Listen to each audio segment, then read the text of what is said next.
Hey, salut les noobs et bienvenue dans cette toute nouvelle vidéo. Aujourd'hui, une vidéo un peu spéciale, une vidéo où j'ai pris carrément le micro à main, j'en ai rien à faire. On va parler de YouTube et on va parler de la réussite sur YouTube. Je vais déconstruire cette idée reçue sur YouTube, sur la vidéo, sur les réseaux sociaux, bref, ça va servir aux créateurs, mais aussi à vous qui me suivez ou qui suivez des youtubeurs ou youtubeuses depuis des années.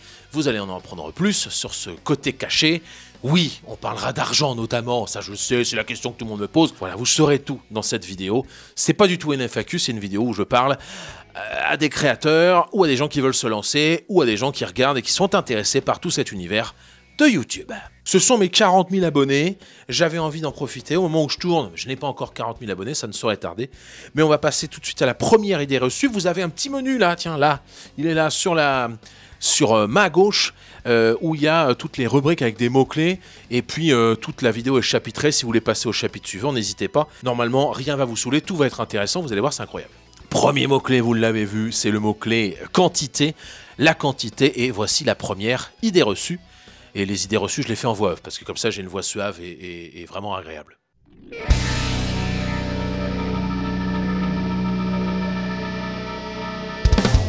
Tout d'abord, cette idée reçue comme quoi il faut produire du contenu tous les jours, que ce soit sur YouTube, mais aussi sur les réseaux sociaux, etc. Toujours être au contact de ses abonnés, de ses followers, je ne suis pas d'accord du tout avec ça. En fait, je pense qu'il vaut mieux privilégier la qualité à la quantité. Si on regarde mes réseaux sociaux, Facebook, Insta ou Twitter, je m'aperçois que poster simplement le lien vers la vidéo de la semaine, la quantité, n'apporte quasiment rien. Tout d'abord, parce que mes fans ont déjà vu la vidéo potentiellement. Et deuxièmement, parce que si jamais ils ne l'ont pas vue sur YouTube, c'est pas parce qu'ils vont la voir sur Facebook, par exemple, qu'ils vont avoir envie plus de cliquer dessus. Sur la temporalité et le nombre de vidéos par semaine, c'est pareil. Si je m'oblige à sortir une vidéo par semaine, cela ne doit pas se faire au détriment de la qualité. Alors oui, c'est vrai, je peux être en panne d'idées ou avoir moins de temps que d'habitude, et il a pu m'arriver de sortir une vidéo de type React, comme les Tech Support Gore, parce que c'est facile et que ça prend pas trop de temps à produire. Mais j'ai trouvé mon rythme d'un ou deux lives par semaine et d'une vidéo sur YouTube par semaine. Mon cousin, de Tu joues ou quoi, est plutôt à 2 ou 3 vidéos la semaine. Tandis qu'un méga Tintin, un autre poteau, lui fait plutôt quand il le peut. Parfois il ne sort qu'une vidéo par mois, voire même tous les 2 mois. Et je n'ai pas vu réellement de lien entre le nombre de vues qu'ils ont faites et le nombre de vidéos qu'ils ont sorties par semaine ou par mois.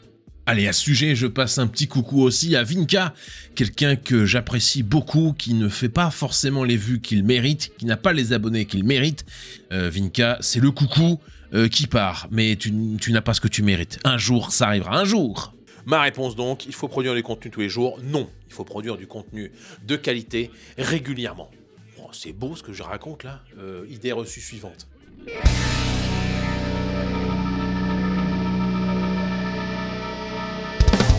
Le mot suivant, c'est buzz. Vous le voyez dans le menu. Et l'idée reçue, c'est il suffit de créer des vidéos virales pour réussir. Ça, c'est l'idée reçue qu'on voit souvent sur Internet. Ah bah oui, tu démarres avec une vidéo, tu fais un gros buzz, puis après, t'es tranquille. Si l'idée de faire absolument un buzz vous intéresse, c'est que vous n'êtes pas forcément mon type de créateur préféré. Je déconseille donc fortement les titres racoleurs qui mentent sur le contenu de la vidéo. Je pense n'avoir jamais menti justement, et la miniature que je réalise n'a jamais montré un élément qui n'était pas réellement évoqué dans mon contenu. Toutefois, il est vrai que pour réussir sur YouTube, il est bon de faire un titre parfois énigmatique, ou de poser une question, ou d'utiliser par exemple un chiffre au début, ça tout le monde le sait. J'utilise d'ailleurs un outil gratuit qui s'appelle TubBuddy pour m'aider à trouver le bon titre, le juste titre pour mes vidéos, et j'avoue que cela a eu un petit impact depuis que je l'utilise. Là, vous pouvez voir comment j'ai choisi le titre de cette vidéo. C'est juste avec TubBuddy, ça marche plutôt pas mal. Vous avez compris, je ne cherche pas vraiment le buzz en racontant n'importe quoi ou en parlant d'un sujet polémique. Je cherche avant tout à mettre mon contenu en avant justement de manière sympa, plutôt intéressante, mais honnête.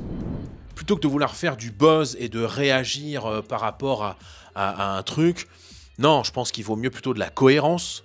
Et pourquoi pas de réagir à l'actualité, hein, ça marche aussi, mais il vaut mieux de la cohérence et apporter une vraie valeur ajoutée à votre vidéo. Si je sors une vidéo juste pour réagir sur le buzz de Booba qui se bat contre Caris ou je sais pas quoi. Ça n'a aucun rapport avec ma chaîne. Oui, je vais faire 200 000 vues, hein, Day One, en 1 heure. Mais c'est pas pour ça que les gens resteront fidèles et ça n'a aucun intérêt à court, moyen ou long terme.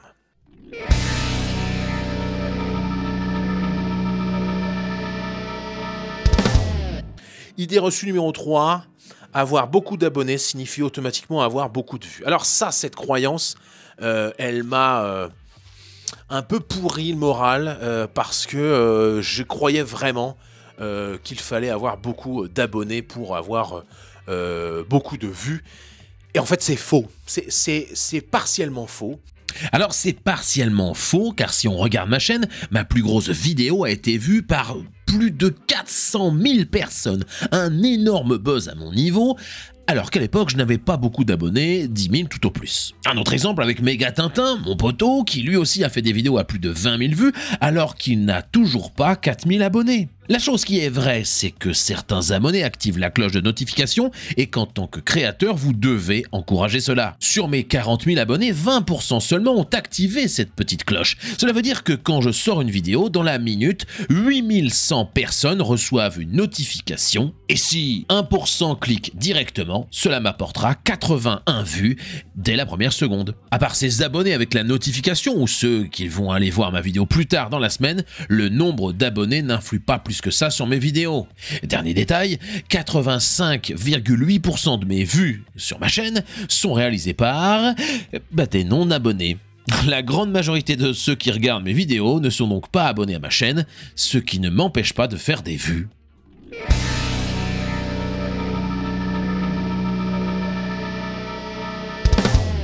Allez, mot suivant, c'est thématique. Et là, c'est très important si vous faites une chaîne YouTube. Écoutez bien ce que je vais vous dire. Et vous qui regardez des chaînes YouTube, vous allez me dire, mais il a trop raison ce mec-là. Je suis d'accord avec lui et il y a intérêt, sinon je vous mets un coup de boule. C'est, il ne faut parler que d'un thème sur ses vidéos. Par rapport à cette idée reçue qu'il ne faut parler que d'un seul thème dans ses vidéos, on va recentrer, on va réexpliquer, on va reformuler. Pour aller plus loin, imaginez à la télévision la chaîne beIN Sport. Demain, s'ils font une émission sur la cuisine, ça va faire un flop. Les abonnés de beIN Sport aiment le sport. Hein, voilà, si vous allez sur la chaîne de Micode, c'est pour un contenu informatique ou à la rigueur de cybersécurité. Si vous allez sur la chaîne de Thibaut InShape, c'est pour un contenu, ou en tout cas c'était pour un contenu lié à la musculation. Maintenant, c'est un peu plus pour vous divertir. Chez Nota Bene, c'est parce que vous aimez l'histoire. Bon, vous avez compris. Choisissez-vous un thème privilégié et ne faites pas la même erreur que moi qui ai commencé en faisant du jeu de société, après un clip de musique, et puis ensuite quelque chose lié au numérique, et puis un sketch. Bref, il n'y avait pas de rapport dans ma chaîne. Ça n'avait pas vraiment de lien avec ma thématique principale qui est, et je l'ai compris depuis, l'informatique. Je parle beaucoup, hein, je sais pas ce que vous en pensez, mais et au moment je me saoule, moi, tellement je parle. Alors, il a fait ses mises à jour, mon Ubuntu. Ouais, il a fait ses mises à jour. Hein. C'est pas mal. Hein.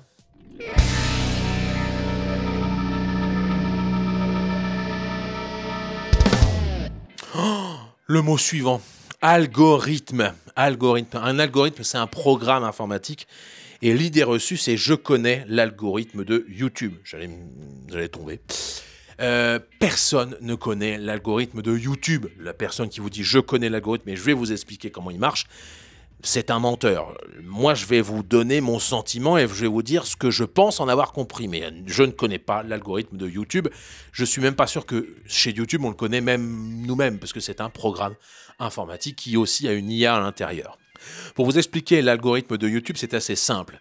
Vous partez du principe que YouTube est une entreprise. Leur but, c'est de faire du fric, oui, merci, c'est exactement ça, de faire de l'argent.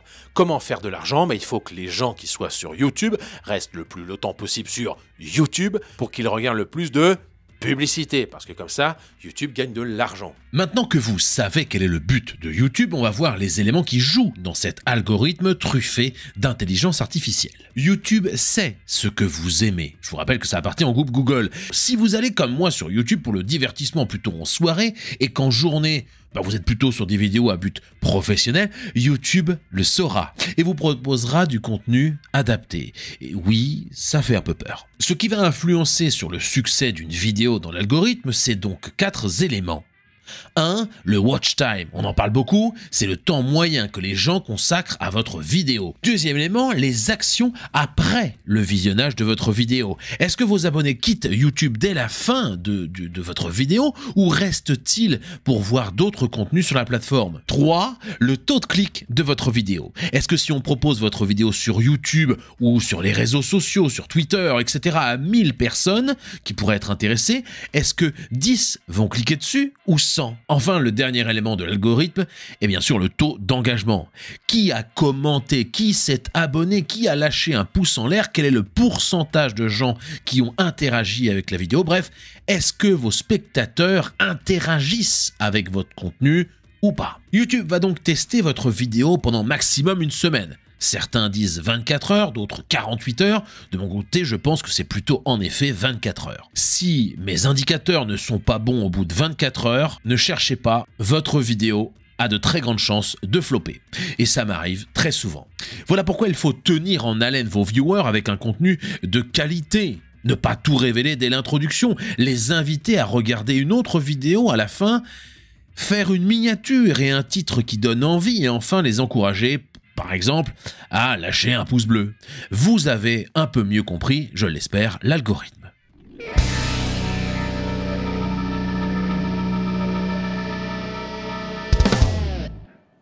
Idée reçue numéro 6, attention, vous n'êtes pas prêts. La réussite sur YouTube est uniquement une question de chance. Ah oui, là, celle-là a fait mal.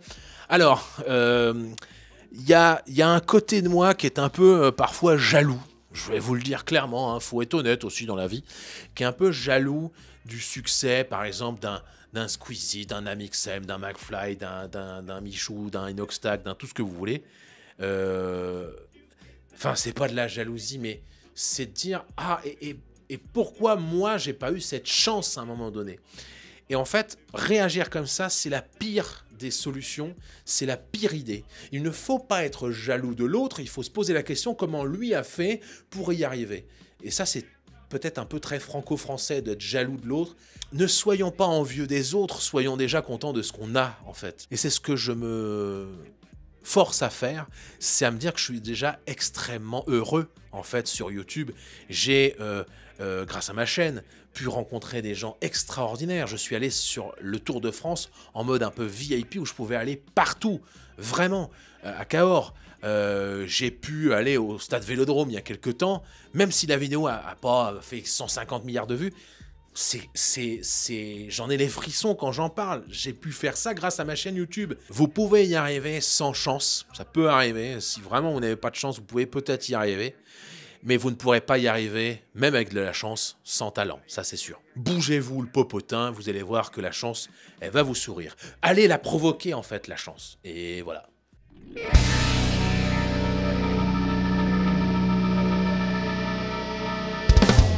Idée reçue numéro 7, la monétisation est le seul objectif. LOL.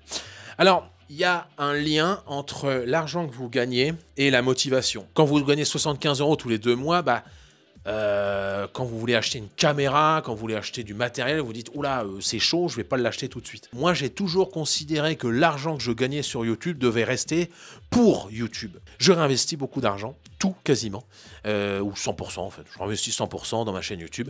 Et voilà, combien je gagne? On regarde ça tout de suite. J'ai commencé ma chaîne YouTube le 1er février 2019. J'ai mis plus d'1 an avant d'avoir les 1000 abonnés et la monétisation. Je n'ai eu justement cette monétisation qu'en mai 2020, il y a tout juste 3 ans. En 3 ans, ma chaîne YouTube a généré 6 805,67 € de chiffre d'affaires. Attention, le chiffre d'affaires, c'est uniquement tout ce que j'ai gagné. Tous les impôts, ce que j'ai acheté comme matos, etc., ça se retire du chiffre d'affaires et ça reste le bénéfice. Ça nous donne quelque chose comme ça. Vous pouvez retirer 1500 € de charges parce que je suis auto-entrepreneur et que je paye des impôts. Vous pouvez retirer l'assurance auto-entrepreneur si je casse du matériel en plein tournage. Vous pouvez retirer l'achat de mon appareil Fuji X-T4, de ma GoPro, des cartes SIM. Vous pouvez ajouter mes 2 stabilisateurs d'image, ma dernière caméra Panasonic, mes micros Rode, les frais de route ou d'hôtel pour aller faire mes vidéos à Strasbourg, Marseille, Cahors ou Samoin, les pieds de caméra, les panneaux LED pour le studio. J'ai donc gagné en 4 ans de vidéos et 3 ans de monétisation sur YouTube en bénéfice un total de 1 €. La monétisation est-elle le seul objectif? Non. Certes, c'est votre premier objectif pour avoir un peu de rentrée d'argent, mais ce qui compte, c'est le plaisir que l'on prend, les rencontres que l'on fait et la joie que l'on a à réaliser des lives ou à présenter des sujets chaque semaine. Ça n'a pas de prix et je peux vous le dire, c'est pas prêt de s'arrêter. Salut, bande de noobs!